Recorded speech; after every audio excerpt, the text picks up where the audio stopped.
வணக்கங்கள். இன்றைக்கி எதை பற்றி பார்க்க போகிறோம்னா, இந்த புரட்டாசி மாதத்தில் நம்ம 12 ராசிக்கு உரிய என்னென்ன அமைப்பு இருக்குது, எப்படி இருக்குது, இந்த மாதத்தில் இந்த 2025 எந்தெந்த அமைப்புகள்லாம் வர இருக்குது அப்படிங்கிறத பற்றி பார்க்கலாம்.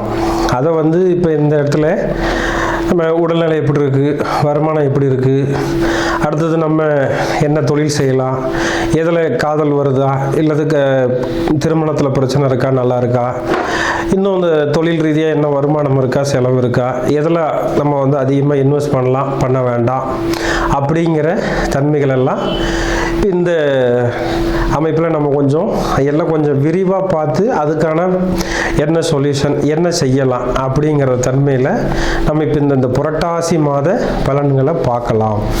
அதில் இப்போ ஒவ்வொரு கணக்குலேயும் ஒவ்வொரு சூழல்கள் வரும். ஒவ்வொரு ராசிக்கு இந்த மாதிரி செய்யலாம், செய்யக்கூடாது அப்படிங்கிற ஒரு சூழல்லாம் இருக்கும். அது எல்லாத்தையும் நம்ம பொறுமையாக அழகாக அது என்னென்ன செய்யலாம், என்னென்ன செய்யக்கூடாது. ஏன்னா மக்களுக்கு எதில் எடுத்தாலும் அவசரம் இருக்குது, அதே அளவுக்கு பொறுமை குறைஞ்சிக்கிட்டே இருக்குது.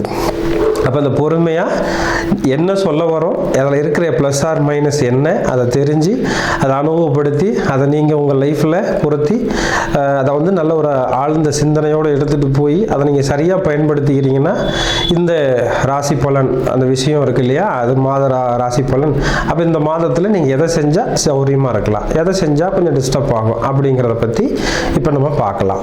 இந்த புரட்டாசி மாதத்தில் இப்போ 2025 மேச ராசியை பற்றின என்ன அமைப்பு இருக்குது, என்ன இந்த மேச ராசிக்கு என்னென்ன சூழல்கள்லாம் ப்ளஸ் ஆர் மைனஸ், அதை சரியாக பயன்படுத்திக்கிறது எப்படி அப்படிங்கிறத பற்றி இப்போ நம்ம பார்க்கலாம்.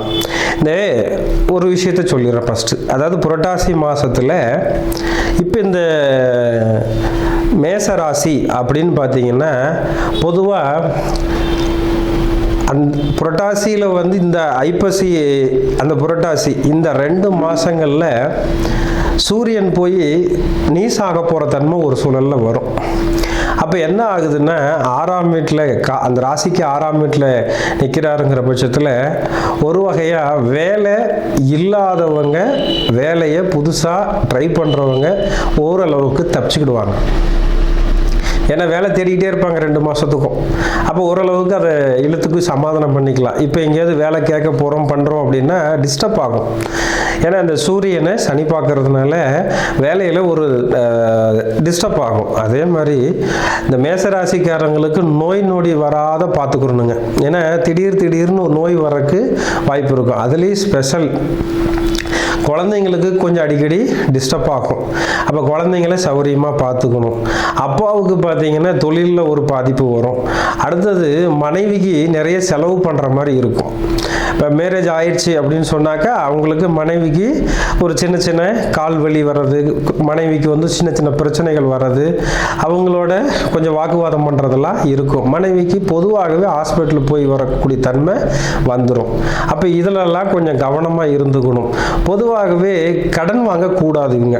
இந்த ஒரு மாதத்தில் கடன் வாங்கினா அது ரொம்ப நாளைக்கு நீடிக்கும், அல்லது நிறைய வட்டி கட்டணும், அந்த அமைப்பை கொஞ்சம் அதிகமாக இது கொடுக்கும். அப்போ அதில் கொஞ்சம் கவனமாக இருந்துக்கிட்டா போதுமானது.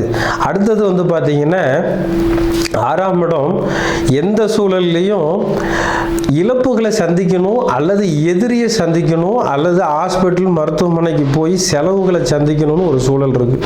அப்போ அதில் ரொம்ப கவனமாக இருந்துக்கணும். அது நீங்கள் எந்த அளவுக்கு அதில் ஸ்டார்டிங் இப்போ ஒரு நோய் வருதுன்னா ஸ்டார்டிங்லேயே பார்த்து வச்சுக்கணும். இப்போ இந்த மாதம் புரட்டாசி மாதம் சூரியன் அங்கே இருக்காருன்னா ஹீட் சம்மந்தப்பட்ட நோய் வரும். அதாவது உடம்புல காய்ச்சல், தலைவலி, அதே மாதிரி எலும்பு சம்மந்தப்பட்டது, இந்த மாதிரி காய்ச்சல் சம்பந்தது, அதாவது முடிஞ்ச அளவுக்கு பார்த்தீங்கன்னா இந்த நெருப்பு சம்பந்தப்பட்ட நோய் வர்றதுக்கு அதிகமாக வாய்ப்பு இருக்கும். அப்போ அதில் கொஞ்சம் கவனமாக நீங்கள் பார்த்து சரி பண்ணிக்கிறது ரொம்ப நல்லது.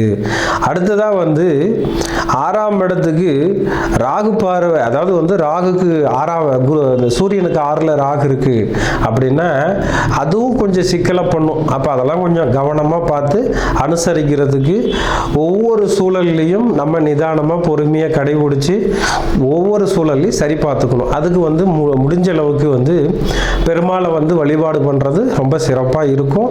அது வந்து சனிக்கிழமை நாளில் சூரிய ஓரையில் நீங்கள் வந்து சிவபெருமானையும் அல்லது பெருமாளையும் வழிபாடு பண்ணுறது நல்லது. 2 பேர் இருக்கிற கோயில், அதாவது சிவனும் விஷ்ணுவும் இருக்கிற கோயிலில் போய் வழிபாடு பண்ணுறது ரொம்ப சிறப்பாக இருக்குங்க.